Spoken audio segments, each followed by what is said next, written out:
So today we get to review the Kona 2023 electric vehicle by Hyundai. I already did the review. This is just the intro at the end of me recording.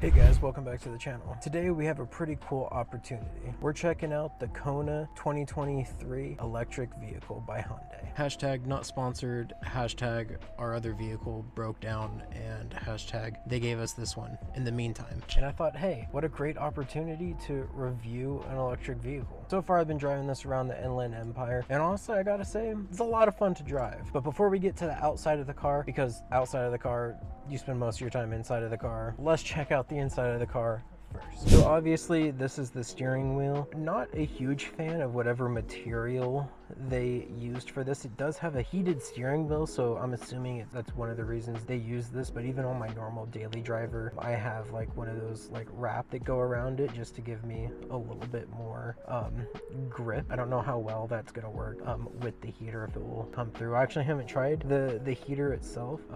Just because I'm honestly probably never going to use that feature, but it's cool that they put it in, especially for those of you that live in colder climates. So obviously we got the standard voice activation, volume up and down, channel changer. I think this is for All-Star or OnStar, but I'm not sure since this is just a courtesy vehicle. I don't know if that actually works. But over here we have the lane assist that you can turn on or off. I've only found myself, if I'm just like on a long road, I'll put this on, but other than that it gets kind of annoying because up here it will beep at you and be like, oh, you're in the lane. I'm like, I know I need to get into the other lane, which is pretty cool. And I don't know if the horn will work. Hopefully you guys heard that. I'm not going to do it again because we're actually by our storage unit. But yeah, that's the layout of the steering wheel, which is pretty cool. And then we're going to come over here. Of course, we got our navigation, and I think this screen is 5 by 10. 5 tall by 10 long. I'm not really sure, but let's we can start up the car and you can see exactly what everything looks like.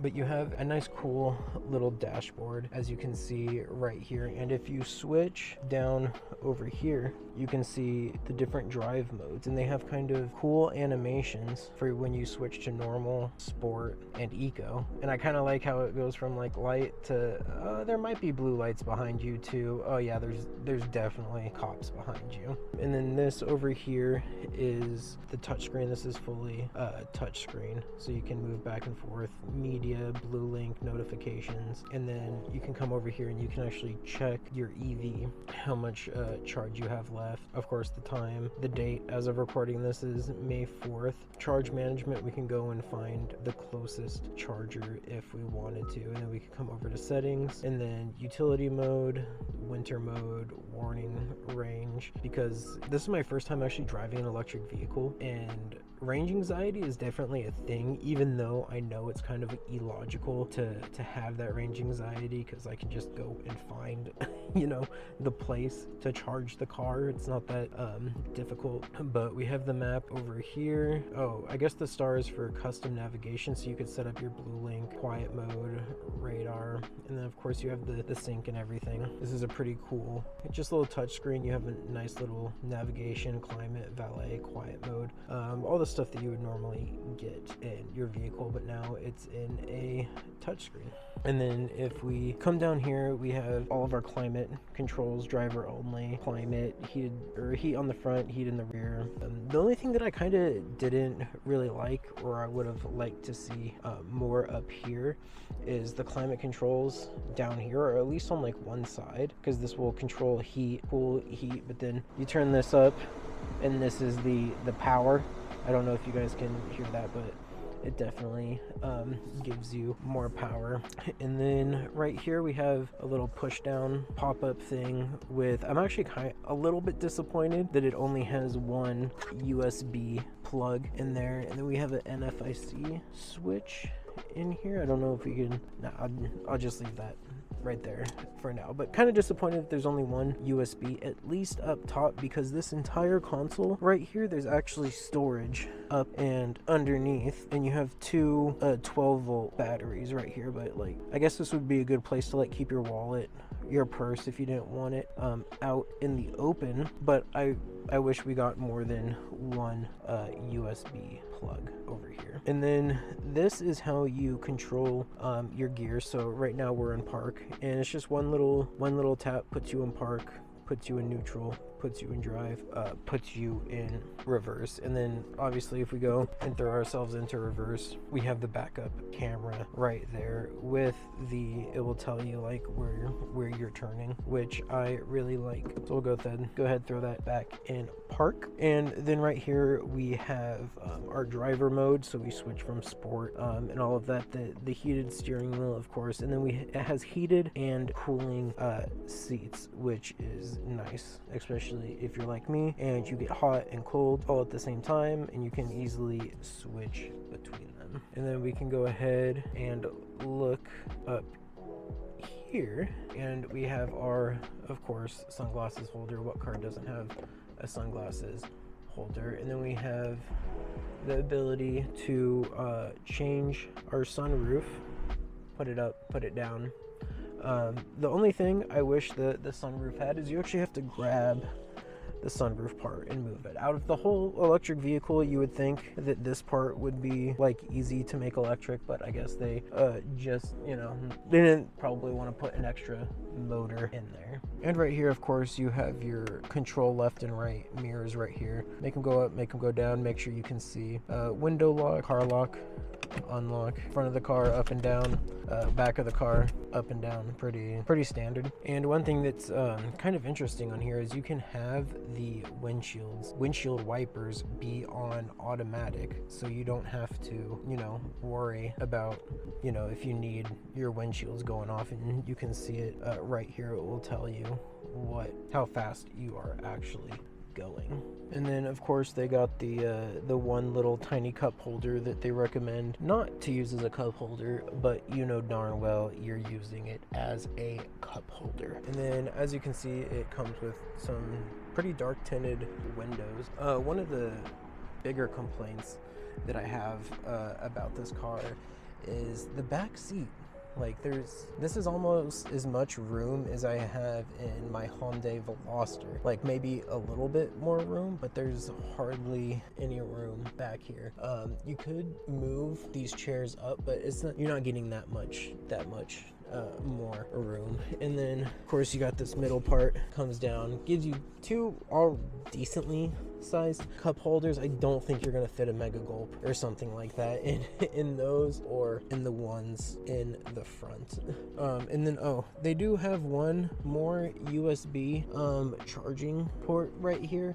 Again, I don't know, everything plugs into USB. I wish that there was more USB plugs in here other than like two. There's only two USB plugs in an electric vehicle. I don't know, it's just weird to me. But then we can come to the back right here. And then another thing is, you know, this is like a mid-sized, I guess. We actually went grocery shopping. I'll show the video, but we were only able to fit like 3-4 bags and a couple sodas in here. So not that big, but they do have extra storage space down here.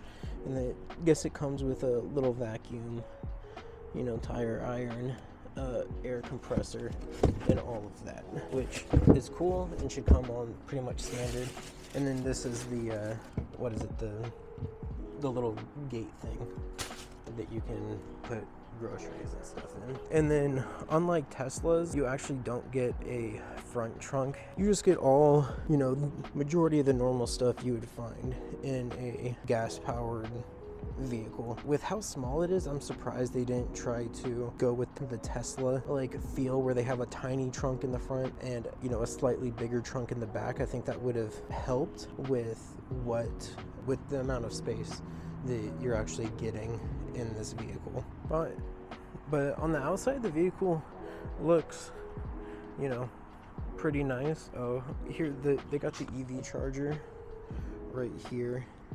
in the front of the car, as I think most of them are coming in the front of the car instead of on the side. And then when the car's locked, this actually won't open up, but I have it locked, so it will pop open.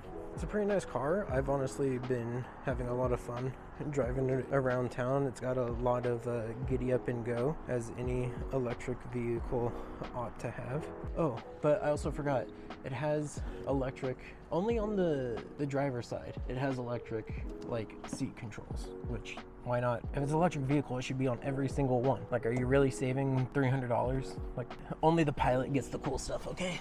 But yeah, I think these run typically between $20,000 and $25,000. To me personally, I'm kind of a Tesla fanboy. I really like the product that they're producing. Not that I don't like what Hyundai has produced. It's a really fun electric vehicle. You know, enough space to get you around town, to, you know, pick up a couple of friends, do a tiny bit of grocery shopping. And like I said, the only things that I really didn't like about the car was the fact that there's minimal amount of space and there's not a front trunk. One thing that I liked about the Teslas is the front trunk. I don't know why I like the front trunk so much. Just, I like having extra space to store, you know, emergency equipment, film equipment, or anything like that. But I gotta say, my first impressions with Hyundai's electric vehicle, the Kona, since this is only the second like electric vehicle I've ever been in, let alone the first one that I've been able to drive, I would give this a 7 out of 10 Teslas. Is that going to be the grading? How many Teslas out of 10 Teslas is this electric vehicle? 7. It's not just because that's my favorite number either. I'd give it a 7 because there's like a few design, not flaws, but like questionable designs that I think they put into this. Like having the control console and then having like a little like storage unit right underneath the control console is a little weird. I much rather would have had them put in a bigger like center console that you can open up, because the center console that you can actually open up is still pretty small. Like, why waste all of that space under there when you could have just pushed everything up on the center console and then given us more room for storage? So here is the top of the console, right? But then they give you all of this like dead space right here for more storage, and only two 12-volt 180-watt outlets, and no USB. Look at that room. They could have fit 4 USB cords right there. and they just didn't. So that was the first like weird design choice. And then also this is how big the center console is. Like I don't know, I just feel like that it's a waste to have like this such a small room and then just have all of this right here. I feel like they could have scooted all of this stuff up. Didn't really need this. Like, could have half the size of this, scooted all of this up, made this a little bit bigger, gave us more USB, stuff right here, and eliminated, you know, most of this dead space that I don't really think anyone uses. You know, let me know if you actually use this for something. Like, I don't know, maybe you put your gun there, you know, but it just weird design choice, in my opinion. If I'm wrong, let me know in the comments down below why I am wrong. One thing that I like in my cars is the little detail. Don't really know what this is, maybe for the heat, to like try to disperse it a little bit better, but overall, like, it feels nice. It's like, it's how do I want to describe this? It's slippery with grip. It's grippy slippy, if that makes sense. So you're not going to be like jostled around in here. And they also have, you know, they're pretty big seats, honestly. You know, they're pretty big seats. Like, I can fit my whole big butt in there, and I'm like 250 pounds. Another thing that I noticed driving around this car is in the right, or I guess the wrong sunlight, this center console blinds the heck out of you. Like, you can't really see it. You can kind of see the reflection, but I'm getting beamed in the eye right now because this is so reflective. Like, I can't even see this without the camera. It's kind of ridiculous.